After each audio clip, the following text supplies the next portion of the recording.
In a minute, I'm going to show you how to use a smoker, and it yields some really good food. Something you need to watch, pay attention to, because what you're going to find out here is going to give you some barbecue that will set you apart. Ladies and gentlemen, that's it right there. That's flat delicious. Well, hello. And for me, it's good morning. Hey, this is kind of early, but the sun's about to come up. The wind is kicking up, as usual, typical for this part of Texas. I thought today I would do a video on how to run an offset smoker, how to use one of these things. So if you've ever considered using one, or wanted to use one, or have been thinking about buying one or something like that, then well, you're watching the right video. This is the right one, because we're going to get into just the basics of how to use one of these things and the advantages of using an offset smoker like this to one that's pelletized. Now, the pellet grills are great. They do a good job smoking, but you do get kind of roped into using a proprietary product. You can't just go and grab some wood. You can't take a log and cut it up and then start smoking with it. And that's sort of the beauty of an offset smoker. You can smoke with any kind of wood you want, whatever's around. You can use a tree that's been freshly cut. You can use wood that has been pre-packaged for the purpose. Today I'm going to be using mesquite wood. This is commonly used in Texas, but it allows me to use the whole thing like that. In a pellet, you kind of wonder what else is in there, or at least I do. And supposedly it's just all wood, properly compressed. And that's what charcoal is. We've learned that over the years. It's just wood compressed. But they heated it up and they turned it into a coal.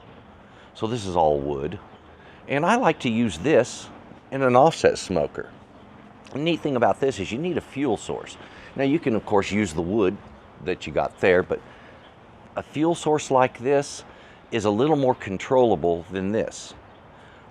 This, depending on how long it's dried, the tree you're using, there's a lot of variables. Each log you put in there might burn at a different rate. These always burn at the same rate, the same way, the same temperature. So I'm going to use this. Now there's differences in these between brands and between types of wood, but that's the only real difference there. When it comes to how to light this, I'm just going to use my torch today. You can use paper, but you know, it's windy here. I don't want that the ash from the paper that's still hot blowing around in an area where we're running a danger on fire, okay? So when you have high winds, you've got higher fire risk. I'm avoiding that. So I chose a day that was a little more humid and one that's, well, frankly, just a nice day. So anyway, I'm going to light this thing up. I'm also going to enjoy myself today. You know, when you do smoking, it's sort of an all-day thing, or at least many hours at the very least. In the past, you've seen me light these using a wad of newspaper up underneath it, and that works great. But like I said, sometimes it's not so practical, and you've got something like this. So this will only take a couple of minutes, and you only really have to light it in a couple of spots. Once you've got it lit and it is burning, the charcoal on the bottom of this will very quickly light the charcoal above. So the fire rises, it just lights up the whole thing quick and easy. Works great. Now I'm already getting a good aroma from the charcoal, and I'm using a charcoal that's also mesquite. So I'm matching my charcoal to the wood that I'm smoking with. Now folks, if you're a fan of hickory, go with it. You know, hickory is a great flavor. In Texas, we use pecan a lot, and pecan is a type of hickory tree. And it's just, you know, it's a nut-bearing hickory is basically what it amounts to. And delicious when it's done the right way. Pecan is a fantastic wood to smoke with. But you can smoke with any wood. I mean, if you've got a poplar tree, you can smoke with that sucker, all right? All right. If you've got cherry, apple wood, any kind of fruit wood works okay. I have smoked even using pine, believe it or not. I was in the mountains and I was having a rabbit that day, and we wanted to cook that rabbit, so we cooked him over some pine. And oh boy, that was some good meat, let me tell you. There we go. You see how we're getting a little smoke out the top? That means I've got things lit underneath here. And we're going to move on to next to what the different parts of the grill are. And, excuse me, not grill, but smoker. And what you really need to look for in one of these, and what those different parts do. Alrighty. Right now, that's going to light itself up. Now come on over, let's take a look. We're going to start right over here. This is our firebox. That's where all the action happens. All right, now this end of a smoker, this part down here, this is what we call our firebox. On top of a firebox, you'll often see a flat plate like this. That's just so you can keep things warm. Like if you're using a, let's say a mop sauce, you can put it right up here and it'll keep it boiling hot for you. All right, so not a problem. Down in here is where we keep our fire. Now often these things will come with a grate in the bottom. Those grates will often over time rust out and die on you. If that happens, don't lose any sleep, all right? It's going to work just fine whether it has that grate or not. Now, and I've just learned that over time. This, in the early stage, will allow air to get under the fire and it helps it to develop well. But after about 3 hours to 4 hours of smoking, it's completely filled in and it's not doing you any good. It's just ash. So that's why I say, you know, you can take them or leave them. You have this right here. This is your damper door. A damper door is just a door that has a damper. This is the damper in it. The damper is what pulls air in for the fire. Feeds that fire to keep it hot or cold. Now, if your fire is running cold, you open it. And if your fire is running way too hot, you just close it down until you've choked it enough to cool the smoker to where you want it.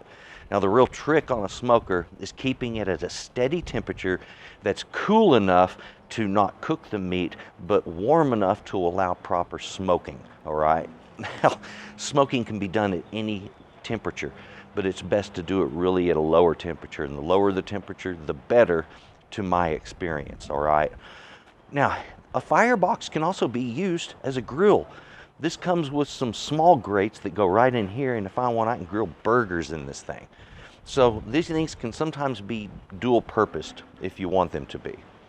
Neat way to do it. Now I recommend never ever putting fire in the smoke box. This is not a grill, all right? This is a smoker. If you want to use it for a grill, use the part of it that's designed for the fire, all right? The other side is our smoke box. We'll look at it in just a moment, but I want to take a look at that chimney. Let's go over there. Now, when you buy a smoker, of course, they all have this chimney. And if you'll notice, the chimneys have this right here. Now, this is not so you can control smoke flow. No, no, no. These things are to keep water from getting down into your smoke box. When you're smoking, you can either open it up or just remove that. In this case, I just open it up.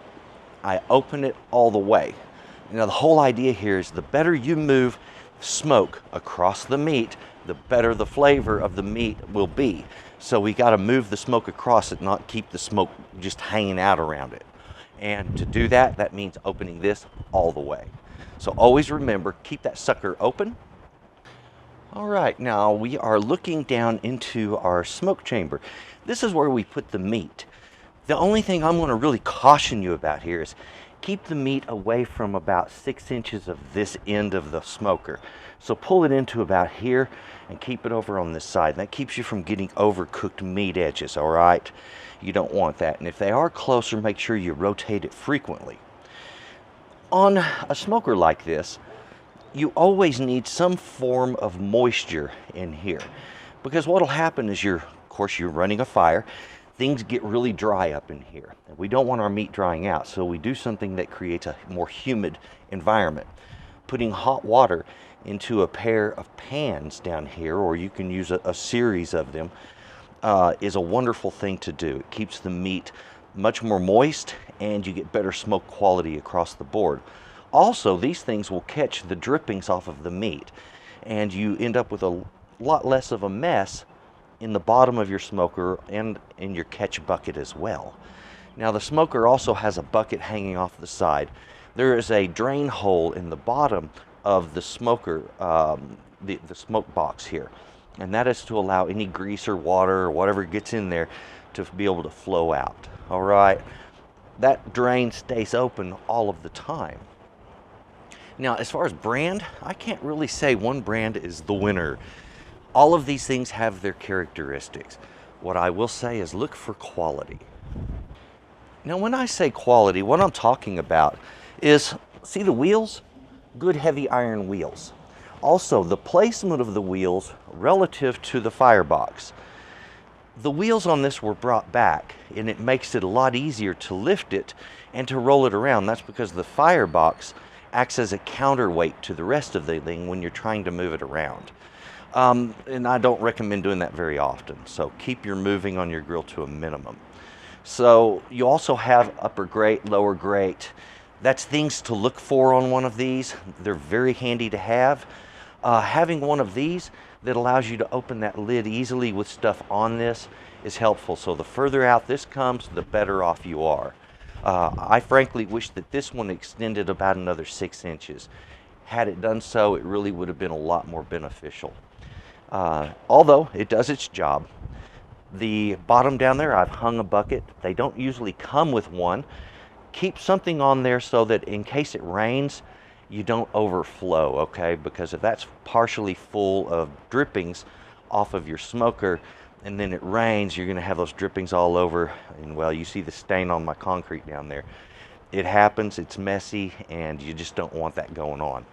So consider that when you're buying one. Also try to avoid products that you have to buy proprietary products to keep them running. Okay, let's take a look at the smoke we have coming off of this. You see how it's got this kind of a blue color? There it goes. Got a lot of wind out here, so it's not making this any easier for me. However, you can see the color of that smoke, and it has a light blue color to it. And that's exactly the condition that we're gonna be going for today. We want a smoke that's not grayish, not brown, but it's nice and blue. Now, blue smoke, what that means is that we have the fire not burning too hot, and we have a good condition for quality smoke that doesn't off the flavor of the meat, and that's one of the biggies right there. And you'll hear people talk about that when you're looking at smoking videos. They'll talk about keep that smoke blue, keep it wispy and blue, and if it's billowing, it's not going to do good for you, and if it's not blue, it's not going to do good. So we spend a lot of time getting the fire just right. We do that on purpose because if we get that fire right early on, then the smoking process goes really well through the day. When I get my fire started and I start heating this thing up, it usually takes about an hour to an hour and a half to get the entire smoker up to temperature and fully stable. Stable meaning that the temperature's in the right zone, it's not going up or down, and we're ready to put meat on it. My charcoal has come up in temperature.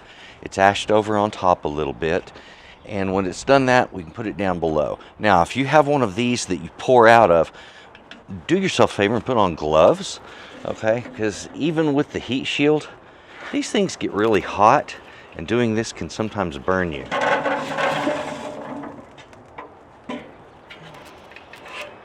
All right.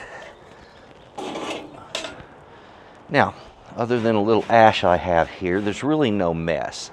Now, right here I have a very small fire, and this is the way I'm going to be keeping it.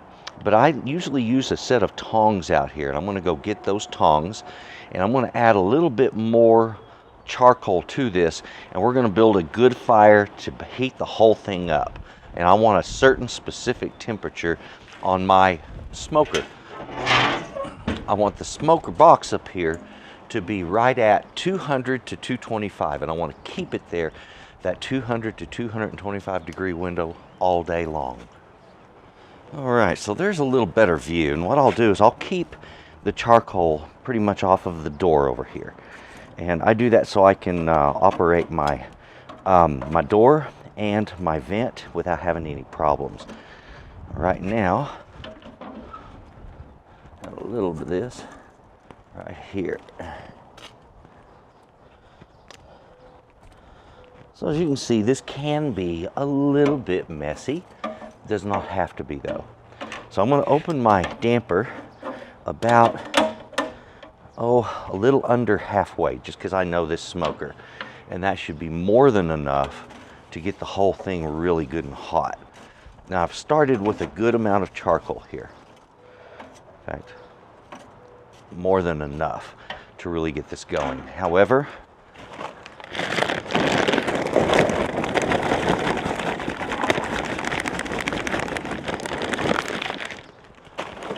I didn't really keep anywhere from 8 to 12 pieces of fresh charcoal on this about every 45 minutes to an hour at least. And of course, if the charcoal's burning faster than that, I might have to shorten that to every 30 minutes. It just depends on the circumstances, folks. And if you notice, I'm not too picky about how it's stacked. Just lump it up in the middle. I don't spread it out. I want a concentrated fire, and I want the sides of this box to get nice and hot, because that's what I'm going to put the wood up against. I've taken the wood that I'm going to use and I'm soaking it in water, and then I put it directly against that metal above the fire. It allows it to smolder a little more evenly, and I get much better quality smoke that way. All right, it's a beautiful morning. We got coffee making. Yeah, we're starting on our second pot already. Hey, you know, it takes a little time to get the smoker started. And that's the reason you always start with that. Get it going early on. That way you've got time to work on other stuff. Because it takes time for that heat and the temperature to level off and to establish itself. Okay, so it's a matter of patience. In the meantime, I wanted to show you a rub recipe. Now, in the past, when I was doing smoking videos, I've had a lot of people say, do you have a recipe for a rub? Well, yeah, I do, and it's a very good recipe. It's also a very basic, easy recipe. Okay, this rub doesn't take a lot of work in using it or putting it together, and it's very common ingredients that a lot of us already have in our cabinet. So come over here, let's take a look at these. I'll tell you what we're using and how much. We'll get that mixed together on the meat and get it ready. Now I will mention, if you want to do this rub like the night before you do your smoking, that's even better, okay? And a lot of people really like to do it that way. You don't have to. I'm also going to be doing a mop today, and we'll be using a mop sauce. And that is where we use, where is he? There. One of these guys. This is my old one. I have my newer one over there. I had a video last year on how to make these, okay? So if you want a really cool mop, take a look at that. But we're going to use the mop sauce to keep the meat supple and moist and to add even more flavor. So come on over, let's take a look at this. So my recipe for a basic rub works like this. You have a total of 5 ingredients: paprika, cumin, onion powder, garlic powder, and salt. And that's it, folks. Very basic and simple. So I've got 4 tablespoons of paprika, and then all of the rest of these are 2 teaspoons. 2 teaspoons of the cumin, 2 teaspoons of onion powder, 2 teaspoons garlic powder, and 2 teaspoons of salt. Folks, mix these together and then rub them onto the meat. Just use bare hands or gloved hands, whichever you prefer. It's not hard. And then once the meat has been rubbed, it's prepared, okay? You don't have to do any more seasoning. That's it. All right, so let's get on with that. All right, let's get together everything that we need for a good rub.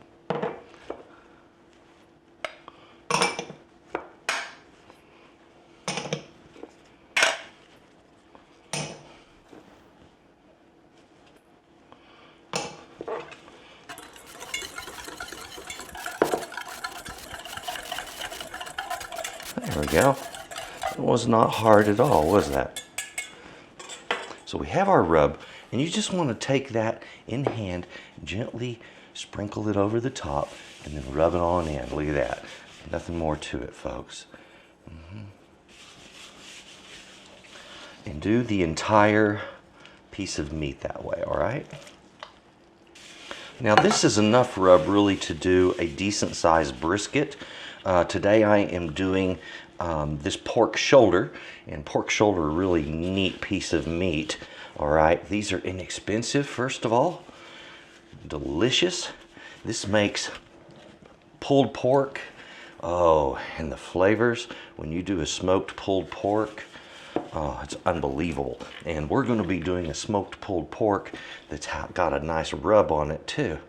So it's just like adding a good marinade. When you do this overnight, it is pretty much the equivalent of marinating your meat, okay? So you can pick up any extra spice in the bottom of your pan if you wish.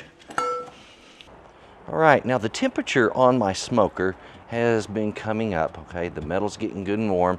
I've got a temperature right now at about 175 degrees. I want that between 200 and 225, and I want to keep it there throughout this entire process. I want that needle pointed right over this way. And if it does, we're going to end up with some really super good quality barbecue. That's just part of the way it works, folks. Low temperature, blue smoke, and plenty of time. And my smoker has been between 200 and 225, and it's holding steady in that range. I had just opened it a moment ago. I've got some hot water here, and I want a little hot water in the bottom of these pans that I have down here, some in each.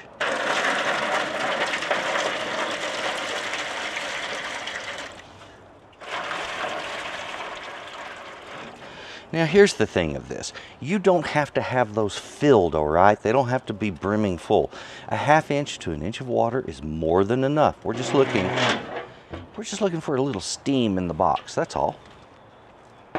So my meat is gonna go in here next. I'm gonna go in and get that. It's all seasoned up and ready to go. All righty. We've got our pork shoulder. And if you notice, there's really no smoke coming out of this. We're going to work on that next. We got the temperature right. The smoke comes next, okay? Meat right up there. I don't really need to do anything with this other than later on I'll be adding some mop sauce over it. And that's a combination of vinegar and oil that have been boiled, and we just mop it over the top. The vinegar breaks any hard rind and softens it, and the oil adds a layer to it that keeps moisture locked in. So we got our moisture, our chimney's full open. Now let's turn our attention to the fire so we get our smoke right. There we are. And we're looking right straight down into my firebox. I'm bringing my wood bucket around here. There we go. If you notice, some of the charcoal I put in there earlier, while it's lit on bottom, it's not lit all the way around, okay? And that is been about an hour since then, all right? But some of the charcoal that I started with is almost totally cooked off. So I've got to add more fuel to this to keep it up and running, and then we're going to put some wood around the sides.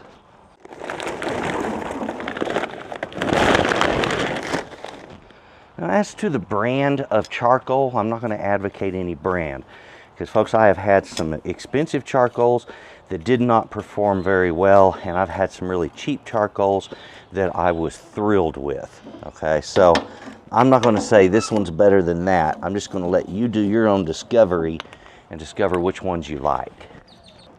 And if you need to open that damper door to get in there, don't be afraid to do that. But remember, everything here is hot. Don't touch it with bare hands. So earlier I mentioned to you putting wood along the sides of the firebox. That's what I meant, just right up there on the wall. We line our wood up there. All right, and I do pre-soak my wood. I do that on purpose. It does help to slow down that smoldering process. I'm looking to get even, slow blue smoke, not a huge amount of gray bilging smoke, okay? So we have to watch how we develop smoke and how much passes over that meat. That's a big thing. We look over here. There we go. See my smoke color there. That smoke is coming out in a somewhat blue way. Let me see if I can get a good lock on that. And it is a little billowy though. So I want to slow that down. Now this is normal. When you first put in fresh charcoal, it's going to kick off a whole lot like that. Give it about 10 minutes, okay? Then take a look at that smoke, make adjustments to your temperature. And the way we do that is with the damper, all right? Temperature is adjusted through the damper. So anytime I want to increase my temperature, I open this right here. Anytime I want it like that. Anytime I want to lower that temperature, I close it down. Now earlier I had to open it up like so. And it was a cold morning, all right? And this is normal, all right? It needs a little more air going through there to get more fire running to bring it up in temperature. As today heats up, this is in the sun, it's got full exposure, so it's going to heat up the smoke box. The sun will. And at that point, I'm going to have to choke this down and use less charcoal inside in order to keep my temperature steady. So the sun will affect your temperature as well as certain other variables, the humidity and things like that. Well, we're producing smoke now. It's up and running. Feels nice and warm behind me. And my coffee's running a little low, so I've got to go in and fill up. It's just a matter of patience. It's not like anything you have to check on frequently. You don't have to run out and look at the meat every 30 or 40 minutes. Just leave it alone. After about an hour, hour and a half of cooking, start using your mop sauce. And a mop sauce, as far as the measurements, usually about 1/4 cup of vinegar to 1 cup of oil. Any kind of cooking oil works fine. Try that if you want to put spices in there. In this case, use the exact same spices in the same proportion that you used for your rub. And that way you don't change anything on your flavors. All right, remember that mop only does 2 jobs. It breaks the rind, which may get a little bit hard, and it may make it hard for the meat to take in smoke. The second thing it does is it adds a layer of oil over the meat that locks in moisture, so you don't lose as much of your moisture in your meat through the slow heating cooking process. And when you do that, it gives you absolutely fantastic results. Now, something that's going to happen to your meat when you're smoking it, the meat's going to change color, or it's not going to change color actually. If you'll notice on the outside of meat that's been smoked, there's usually a red band there. You know, if it's red meat, you're going to have a red band. Pork is red meat. And so we're going to have red. And that red isn't the smoke itself. The red is caused by the smoke, or I should say, rather, some chemicals in the smoke, nitrates and nitrites. The same thing that we recently discussed when it came to curing meat. So these same chemicals are having an effect on that meat right now. They are soaking in through the meat, and they're preserving the color of the meat by being a preservative to the myoglobin. The myoglobin is the red color in meat. It's also the red color in the juice that leaks out of the meat, okay? Which is not blood. It's just water with myoglobin, all right? So this thing's doing its thing. I just got to keep it under 250, and we're going to have good barbecue. There we go. Let's take a look at that temperature. Right where it should be, right between 200 and 225. That is the sweet spot, and that's where you get the best of all. All right, let's talk about actually running the smoker. Right now, I've got beautiful smoke coming out. It's blue. I'm dead on at 225 degrees. A little bit ago, my temperature started coming up, so I closed the damper. Now, when I do that, I use very small amounts of motion on that. So I just brought it in maybe 1/4 of an inch or 3/8. So from half to just a little bit less. And that's all it really needs. If you make a large adjustment, then you're going to be making adjustments all day long. So make your adjustments slowly. It is now holding right at 225, and it's beautiful. Now let's imagine for a moment that we did have an overheat. Let's say the temperature is shooting up over 250 and it's coming up fast. What do? It's simple. You first open this. Boom. And what that does is going to release that heat and keep this from overheating. You don't want that meat getting too hot. If the meat gets too hot, that's when you get a cooked exterior and it does not take in smoke the right way. So we don't want that happening. We want to keep it at the right temp. So there's your emergency maneuver. When you open it like that, then take your damper and close it down. And I use a piece of wood. I'll just tap it in or out to open or close it. And that's generally sufficient. And like I said, small amounts of movement get you a lot of change, all right? Make sure your fire's not too big. Now this has been on here for some time, and I have had my oil and vinegar just heating up right there, doing its thing. You stir those together, folks. Get your mop saturated and let the meat have it. Thing of it is you don't have to just go crazy with this, but get it thoroughly covered. And once you have, good enough. Now I'm going to flip it over and do the other side.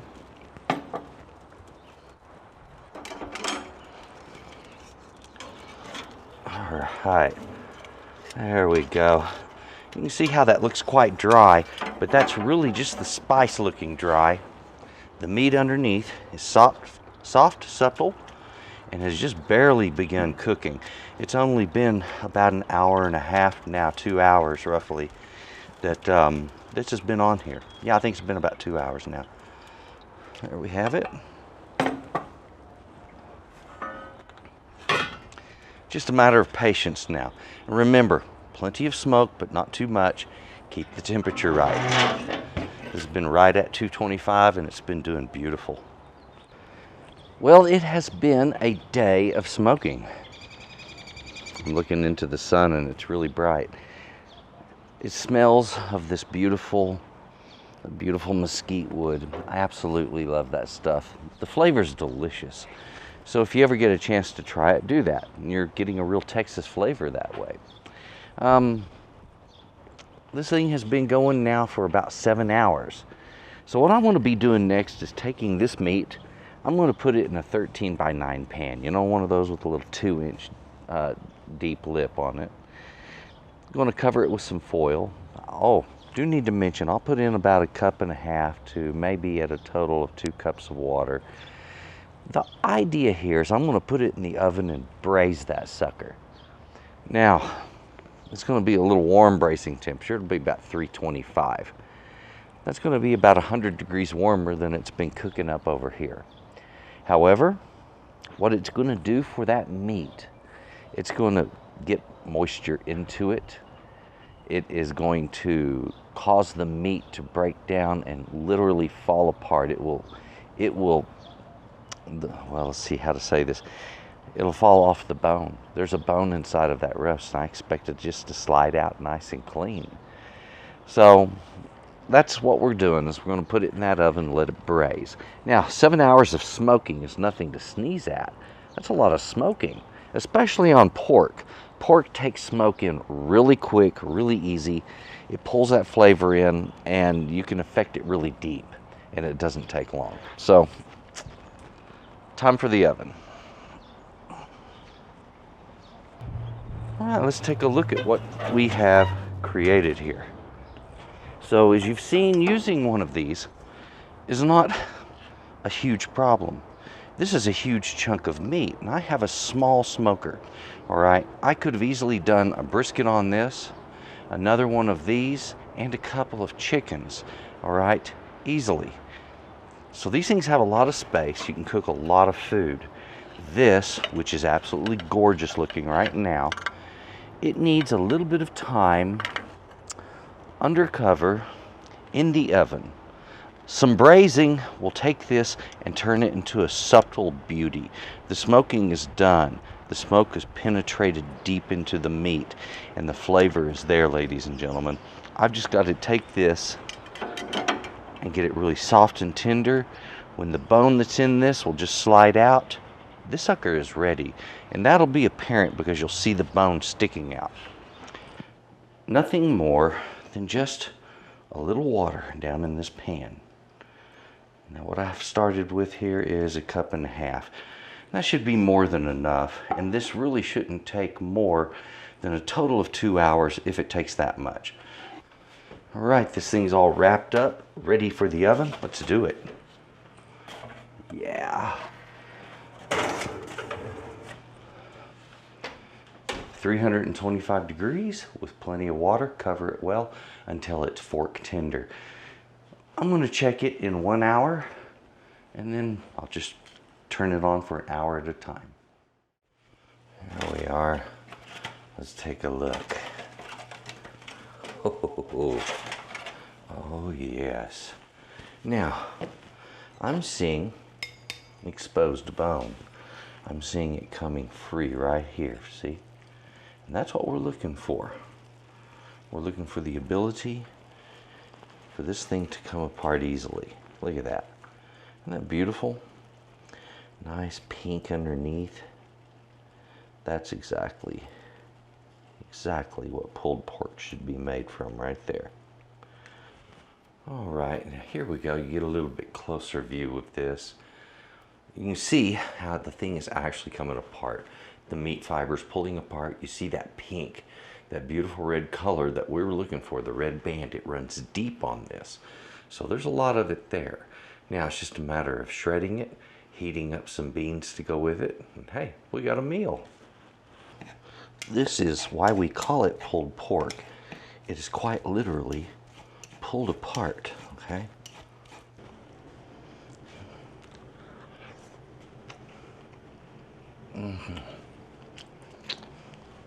Soft as butter.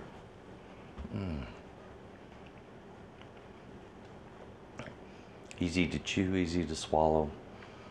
Delicious. Folks, this right here, this is what pulled pork should be.